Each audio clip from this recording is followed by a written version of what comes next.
One in five suffer. Erase the stigma. Brain difference is not a crime. Mental health isn't just your problem. It's our problem. And now, Mental Health Mondays with Marla and Dave. Welcome to Mental Health Mondays with Marla and Dave. I'm Dave, clearly. And Marla, hopefully she'll get a chance to join us. She's still down in Florida, just like last week. She's handling some situations for our family, and we wish her well. And we're praying for a safe return for Marla back to Mental Health Mondays and to the rest of us here on this side of the United States. In the meantime, I want to remind you guys to text the word GIVE, G-I-V-E, to 818-698-1021 and support our A Dollar Today Keeps the Stigma Away campaign. Today, we are welcoming to Mental Health Monday with Marla and Dave, Laura Lynne Navarro. Laura Lynne is a domestic violence survivor, advocate, retired after 40 plus years as an account executive and sales manager in the advertising business. And from about 2014 to 2016, she was the chairperson of the South Valley Services, providing outreach and shelter for victims of domestic violence, which was the first shelter in Utah to house teenage boys and also men, and providing shelter for pets as well. That's amazing. Since 2016, she's been a board member of Locker 505, a student clothing bank, and currently she is the vice president. And in the words of the late, great Tina Turner, we ask, what's love got to do with it? Or in our case, what's mental health got to do with it? And we'll get that answer from Laura Lynne Navarro when we get back. We can't wait to speak with her. Don't move. When Dave and Marla get together, it's hot. Mental Health Mondays with Marla and Dave and NAMI San Fernando Valley believe it doesn't take much to make life a little better for our neighbors, coworkers, friends, our family members, even our children who suffer with mental illness. When you support our A Dollar Today Keeps the Stigma Away campaign, you are doing your part to erase the stigma surrounding mental illness. For just $1 today, or $1 a day for 1 week, just $7, we can look forward to a future that does not include the unfortunate and uncomfortable stares, bullying, and the subsequent isolation that our loved ones who suffer with brain differences deal with. Text the word GIVE, that's G-I-V-E, to 818-698-1021 to donate. A Dollar Today Keeps the Stigma Away. Brought to you by Mental Health Mondays with Marla and Dave and NAMI San Fernando Valley.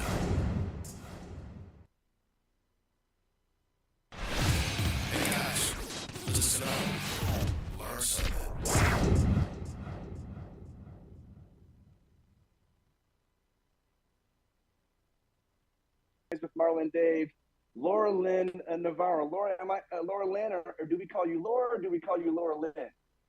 It is actually Laura Lynne. My mother was from Texas. She had two names too. Well, you know what? We're in good company from the South. I grew up in Alabama.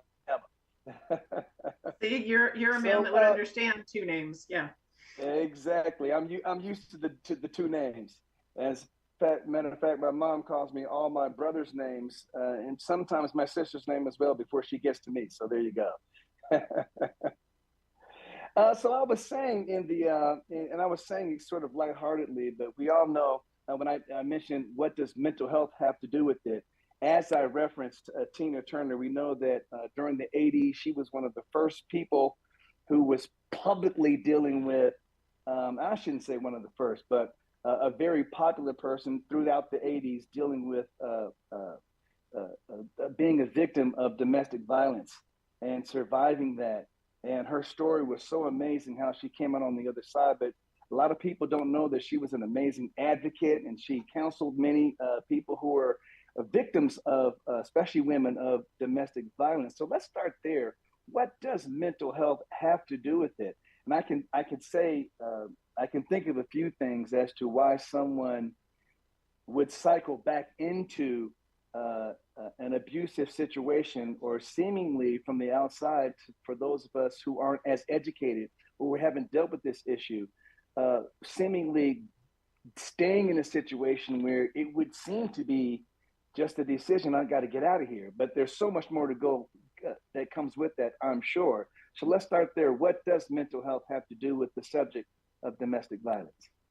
Well, domestic violence starts usually slowly. I mean, no one goes out on a date and says, "Oh, you seem great. Do you think later on you might become abusive?" Yeah. And most abusers have been abused in their lifetime. And they also are very great at isolating people, gaslighting people. So you're told continuously, you're not worth anything. You have no value in the world. You can't make it without me. During abuse, you're told, if you would behave correctly, I would not have to hit you. So it's a very hard cycle to get out of. And one of the things that I'm glad you brought up about the pets and the children is, if you leave behind a child or a pet, it's not going to be safe. And so shelters that are taking pets, and there's also some programs, Purple Paws, which will foster pets during your time when you're trying to find your new home, your new way out. You don't have to abandon your pets, but it's very cyclical. It's easy to get caught up in domestic violence and have your abuser tell you you're not actually being abused. It's you who's the cause of it. And it is hard to get out. The first time I was abused, I was only 20 years old. I had no resources. I had a blue collar job, and I had to figure out how to survive on my own, and how to try to get him to leave me alone.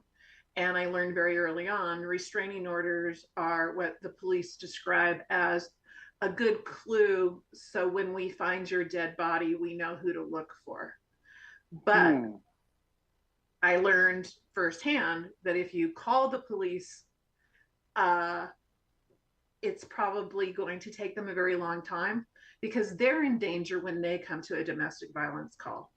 So the first time I called and said I knew who was at my door trying to beat it down, it took 45 minutes to respond.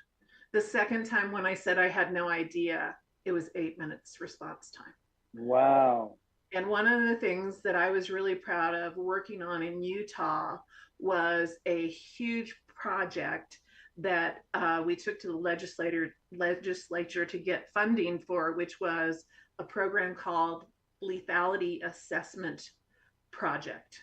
And it trains the policeman to understand how to walk into a domestic violence, how to take down the frustrations, to learn who's actually being abused. Because when men are being abused, if they show up, most policemen assume they're the ones that are abusing. And I have had friends where then their wives would just play into it. Oh yes, he's going to hurt me, and they've just been literally been beaten. And when somebody calls, then it's not who. But with this, Utah went from 50% less in 3 years of mortality during domestic violence. So I would love to see this program throughout the country. It started in Maryland about 15 years ago, but it has been a game changer. And then just the resources that are there, if anybody is frightened or being abused or needs out, there is help. And it's much more available these days than it was 40 years ago when I was going through the worst of mine. And then, of course, I had to figure out how to make a living and how to be able to always know I could survive on my own, no matter what. And so but it is not, I mean, most people think it's just about money. It isn't. It is, unfortunately, domestic violence has no boundaries. It's gay couples, it is straight couples, it is affluent couples, it is poor couples. And getting out is hard, but it's doable. And last time when I was doing, I was actually promoting the funding for the program, the LAP program, lethality assessment. A very good friend of mine called me in and said, "Were you on the radio, Laura Lynne?" And I said, "Yes." And she said, "My daughter recognized you and she called to tell me that she's in an abusive relationship and she needs to get out because she doesn't want to die." Wow. So my hope today is if there's just one person we can help, Dave, then we've done our job, because it is hard, and it's hard to get out, and it's hard to not fall back into the same patterns. I mean, I was raised by a father who was abusive, and it was always my fault because I had done something to make him mad. And when I was reflecting about why I wanted to talk about this, you know, I grew up with this idea that if I was good enough, long enough, someone could love me. And it turned out that was me. I needed to love me to be able to get through it.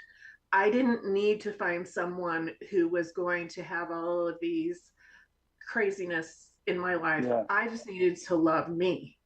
And, you know, unfortunately, my abuse resulted in the death of a unborn child. And being able to forgive myself for that took probably 30 years. And finally in therapy, somebody said, "What if it's nobody's fault?" Because I always said, if I would have left, it would have been okay. But I think the hardest part of the whole journey is not forgiving your abuser, but forgiving yourself for being in a situation that's that dangerous that you don't know how to get out of. Well, I guess, you know, first of all, I'm sorry that you had to endure something like that, but I'm so grateful that it seems like you've had the strength over the time to actually deal with that and start that process of forgiving yourself, no matter how painful it might be. So let's leave it right there for a minute. We'll come back after this and we'll talk about sort of the mindset of what keeps someone, and you started touching on that when you were talking about as people deal with being told and the narrative just being fed to them all the time, that everything that happens to them is their fault. We'll start talking about the mindset of what it takes to turn that around, if that's okay. And we'll be right back.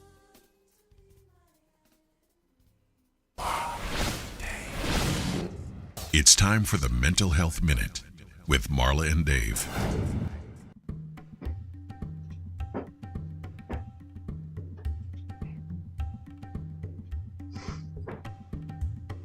All right. Bipolar disorder affects about 45 million people. The World Health Organization says it typically consists of both manic and depressive episodes separated by periods of normal mood. Manic episodes involve elevated or irritable mood, overactivity, rapid speech, inflated self-esteem, and a decreased need for sleep. People who have manic attacks but do not experience depressive episodes are also classified as having bipolar disorder. Effective treatments are available for the treatment of the acute phase of bipolar disorder and the prevention of relapse. These are medicines that stabilize mood. Psychosocial support is also an important component of treatment. If you or someone you know is suffering with bipolar disorder or might suspect that you might be dealing with that, hopefully you're already in treatment, but if not, please seek professional help and remember that you are not alone. This message is brought to you by Mental Health Mondays with Marla and Dave. David is a thinker. I never do anything without thinking about it first. Marla is a feeler. I basically live my personality on my sleeve. But when Marla and Dave get together, it's like a match dancing with a firecracker. Laura Lynne, again, we want to say how sorry we are that you had to deal with situations like that. But let's get back to how you were wrapping that up and saying that you started to learn the process of forgiving yourself, and how in therapy, your therapist posed the question, which was, what if it's nobody's fault?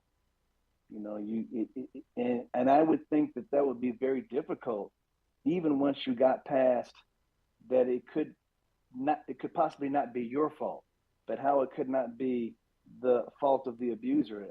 Before we get into, like I said, we were going to the mindset of what it takes and the difficult process, I'm sure, of turning that mindset around to something that's more healthy. How do you not blame the abuser? Well, I think you have to get back to why are they that way? What happened in their life? What hurt has come to them that causes them to react so badly? And PTSD was not something that anybody ever spoke about until probably the late 90s. And nobody understood the effects of war, the effects of abuse. I mean, one of the things that's the hardest for me about domestic violence is the collateral damage. And the collateral damage often is children witnessing one of their parents being beaten or killed in front of them. And how do those children get through it? Unfortunately, my children witnessed their stepfather physically and verbally abuse me, and all they wanted was to have nothing to do with any of that. And they're 27 and 25. They're both men, and they are kind. They are sweet. They would never think of harming another human. But I'm lucky that was what their walk away was. And even I can remember a Christmas tree situation where we were trying to put up the Christmas tree, which is my favorite thing. And he started screaming and throwing things. And my son was only about 15 at the time. And he goes, "Mom, just walk in the other room. Just ignore him. He doesn't get to ruin Christmas again. He doesn't get to." But, unfortunately, not everybody has that same experience. And so that's how you get with, generations of people that abuse. And it's hard. And it's hard to remember that, what you learn in your family is often what you think is normal. Yeah. Well, I'm wondering if, and that's such an amazing level that you can reach, an amazing level of empathy, that you can even have empathy for the person who is mistreating you in such a visceral way. That being said, talk to us now. Take us back to the beginning when you first realized that, and you first thought, "I got to get out of here," and you were able to get away. And then, how soon did you start seeking therapy for the sort of the deprogramming, I would say? Well, I was left on a bathroom floor, and the reason he left is because he believed he had killed me, because there was so much blood, and because I had miscarried.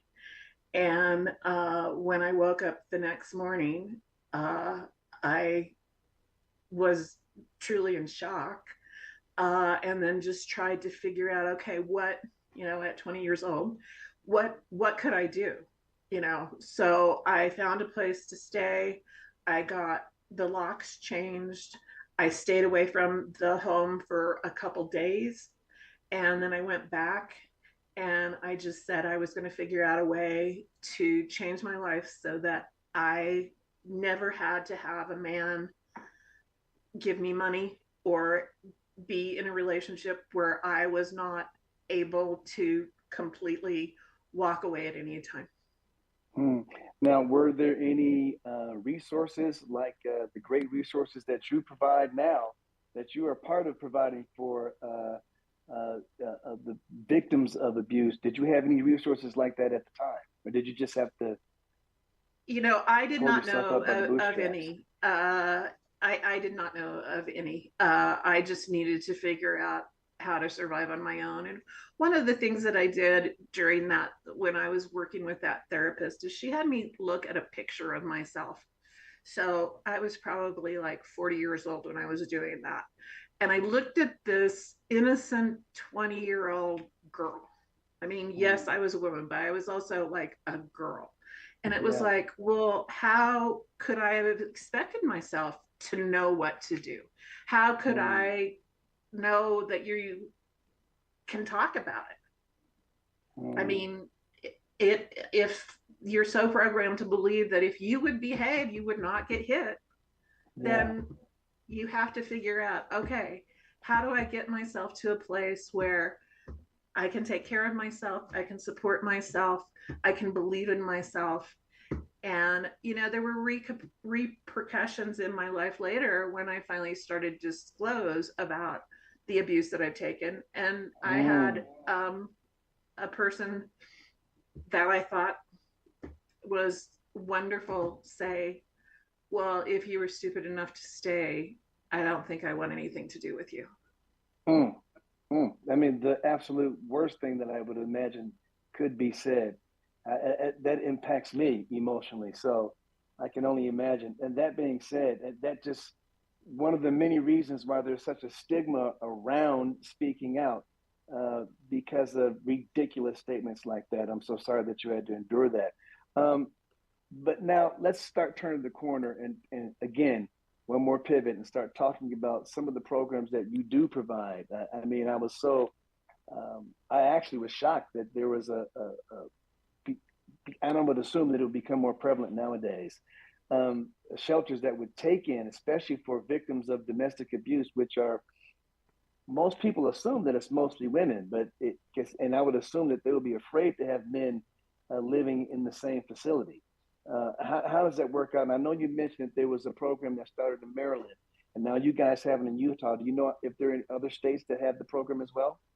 And I'm not in Utah anymore. I have since moved to New Mexico, and that's when I started working with the Student Clothing Bank. The shelter that they have there has really, it moved mountains while I was working with them, in that they not only had just the facility where we could, where people could come with their animals, with their teenage boys, or if they were men. And men, this is one of the hardest things for men to complain with, that they're being abused. And it was real interesting when I was working to get people to understand how complex this is. There was a guy who lived in Salt Lake City, and his wife would just hunt him down. And he finally went to work in a casino on the other side in Nevada, because he was smart enough to realize there were cameras and he could be safe. So, it is very, very interesting. But yeah, Utah has that, but they also branched out and they worked with the communities and set up, like in the different county buildings or different city buildings, they would work with the administration so that they had space there where a person who was being abused could come off the street. They didn't have to go to a shelter. They could go to, just looking like they were just headed to, file a form or whatever, go into the little office, speak to somebody, get all the resource material, get hope. And then after the Laura Lynne, if I can pause you for a minute, let's pick this back up as soon as you come back from the next break on the other side. We'll be right back.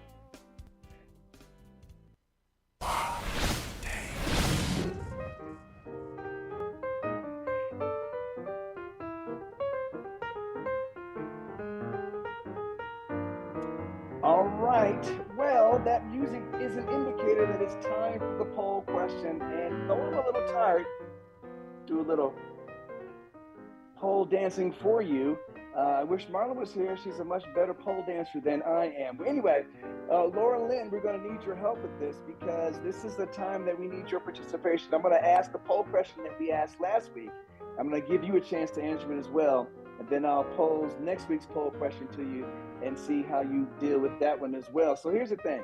I believe our last week's guest got this question correct. The question was, what percentage of state prisoners have a recent history of a mental health condition? The options were 11%, 17%, or 24%.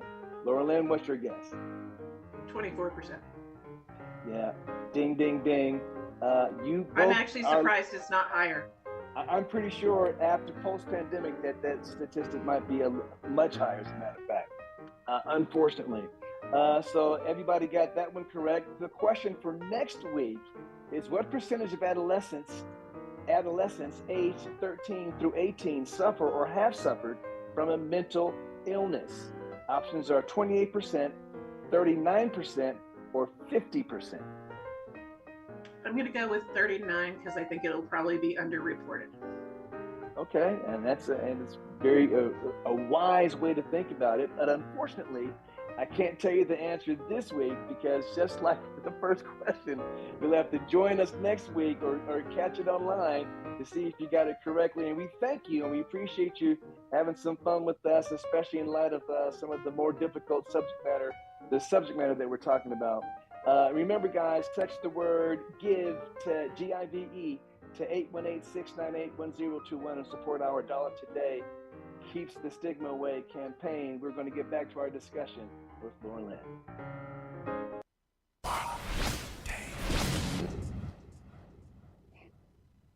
All right, Laura Lynne, just like that, we are back, and thank you for taking the time to have some fun with us. So I interrupted you. If you can pick up where you left off. And you were talking about. Well, I wanted to talk about the lethality assessment and how important it was.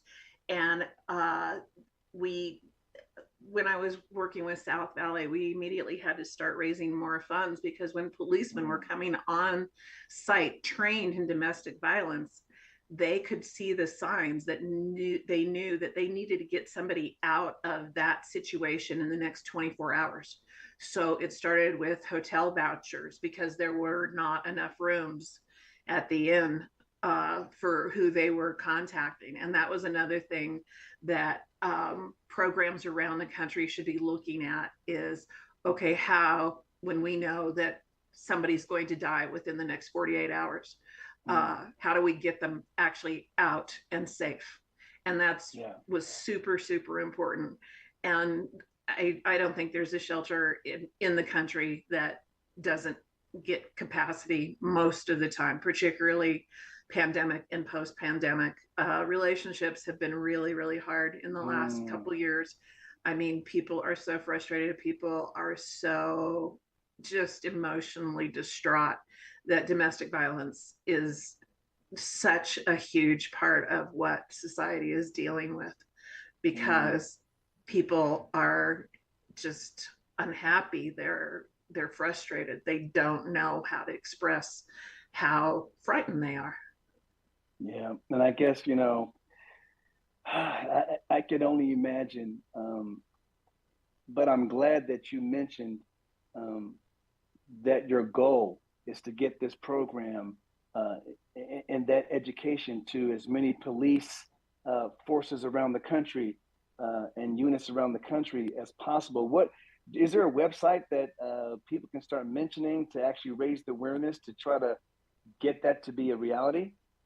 I don't know. I've tried working on it here in New Mexico, and I had some political connections, but I have not had anybody actually get interested. I've given it to the mayor here, and everybody just kind of takes a pass at it. And it's one of the things that after I decided to do this program, I decided I needed to look back and decide what more I can be doing in my own community to help people, because we all need to, it's going to take a village, every village, to get people out of these situations, because you know, there has to be more resources. There has to be policemen that know what to do. I mean, but that is, domestic violence calls are the most, that's